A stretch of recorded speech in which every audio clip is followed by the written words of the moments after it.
British rule and their treatment regarding tribal society. कहने का मतलब छोटानागपुर डिवीजन में और उसके अगल बगल क्षेत्रों में मुंडा नाम की आदिवासी भी जो है एक फेमस आदिवासी कम्युनिटी निवास करती है। उसी समाज से 1890 ईस्वी के आसपास एक यंग मुंडा लीडर जिसका नाम बिरसा मुंडा था, उसका पदार्पण हुआ। अंग्रेजी शासन के विरुद्ध या उसके एक्सप्लॉयटेटिव प्रैक्टिस के अगेंस्ट में उसके जो आदिवासियों का जो शोषण कर रहा था उसके अगेंस्ट वो उसका पदार्पण। He criticized the practice of witchcraft and superstition addressed to gain their glorious part to tribes. He warned also against missionary and money laundering. उन्होंने गांव-गांव घूम करके, बिरसा मुंडा ने गांव-गांव घूम करके लोगों को एड्रेस किए, संबोधित किए और लोगों को शराब पीने से मनाही किए और साथ साथ अंधविश्वास they want to practice of superstitions, अंधविश्वास आदि की जो मान्यता है उसमें विश्वास करने से वो मना किए। They he also address to gain their glorious past to tribes, और वे आदिवासी समाज को अपनी भूतकालीन जो गौरव गरिमा को द्वारा प्राप्त करने के लिए भी उन्होंने संबोधित किया। He warned against missionaries and money lenders. उन्होंने ईसाई मशीनरियों और मनी लेंडर महाजनों के अगेंस्ट में भी आदिवासी समाज को सचेत किया, सावधान किया। ऐसा करने से they motivated people to begin movement, और वो अंग्रेजों के विरुद्ध आंदोलन करने के लिए लोगों को गोलबंद भी किए। Through travelling from village to village, वो गांव-गांव घूम करके लोगों को मोटिवेट किए। He motivated people to begin movement against the British treatment.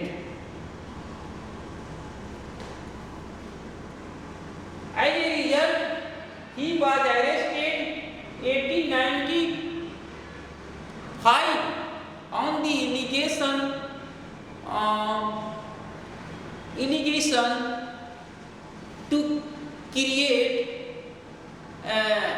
disturbance, उस पर अशांति फैलाने के आरोप लगा करके, लोगों को भड़काने के आरोप लगाकर उन्हें 1895 में उनको गिरफ्तार कर लिया गया।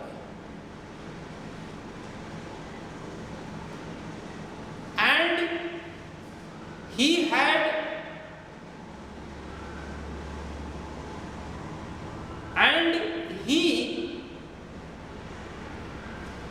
he was kept 2 years in prison, and after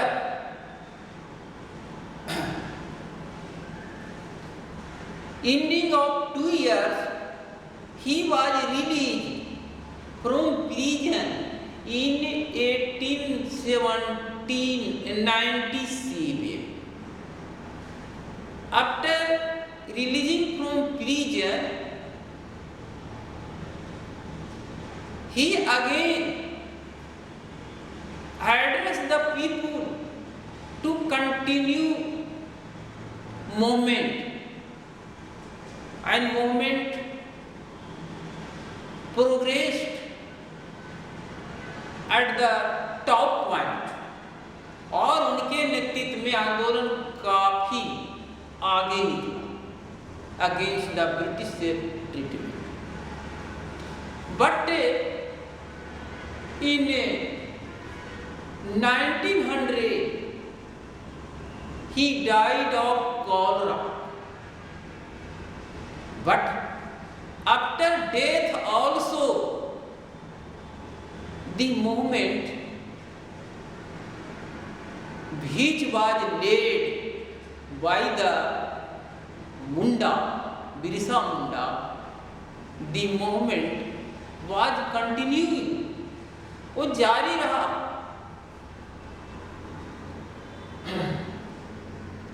इस तरह से कहानी का मतलब है इस चैप्टर में हम आपको कॉलोनियल पीरियड में अंग्रेजों के शासन काल में जो अंग्रेजों के शासन काल को कॉलोनियल पीरियड या कॉलोनियल रूल कहा जाता था, उसमें आदिवासी समाज भी अछूता नहीं रहा।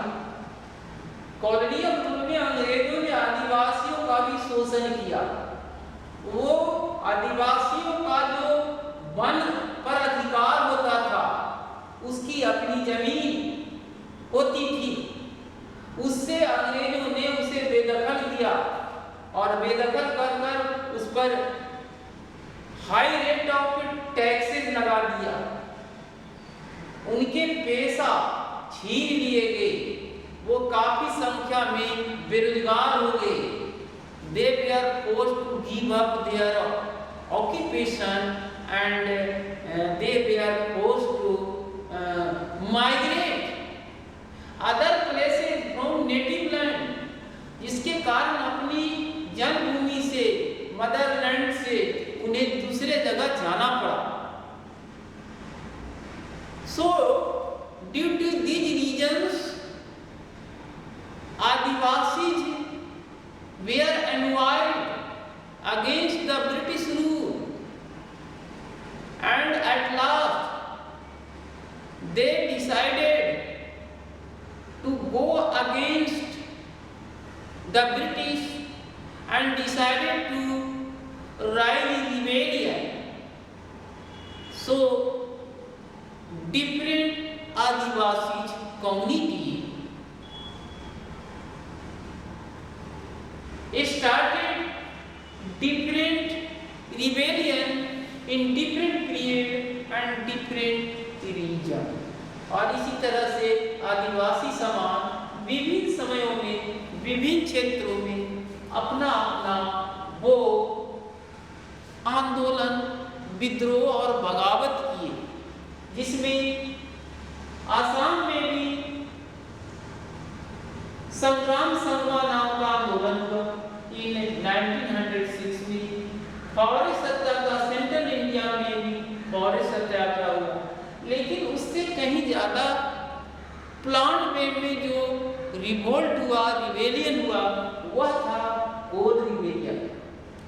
कोल छोटानागपुर के पठारी इलाके में कोल नाम का आदिवासी रहा करता था, और वे भी जो है अंग्रेजों और उसके एजेंट्स, जमींदार, मनी लेंडर्स के द्वारा सताए जा रहे थे, एक्सप्लॉयटेशन हो रहा था, जिसके कारण कोल आदिवासी समुदाय के लोगों ने 1831 और 32 के अवधि में उसने अंग्रेजी शासन के विरुद्ध बगावत की। उसी तरह से संथाल विद्रोह जो छोटानागपुर के संथाल परगना जो क्षेत्र है, उस क्षेत्र में संथाल नाम की भी आदिवासी काफी संख्या में रहा करते थे। उनका मेन पेशा farming, shifting farming, hunting gathering, herding animals, rearing silk ball on the mulberry trees, ये सारे पेशा थे। लेकिन वो भी सताए जा रहे थे आउटसाइडर के द्वारा, मनी लेंडर के द्वारा, इसलिए वे भी जो है अंग्रेजी ट्रीटमेंट के विरुद्ध वो भी बगावत पर चले गए और संथालियों का विद्रोह सिद्धू कानून नामक दो बंधु के द्वारा उन्हीं के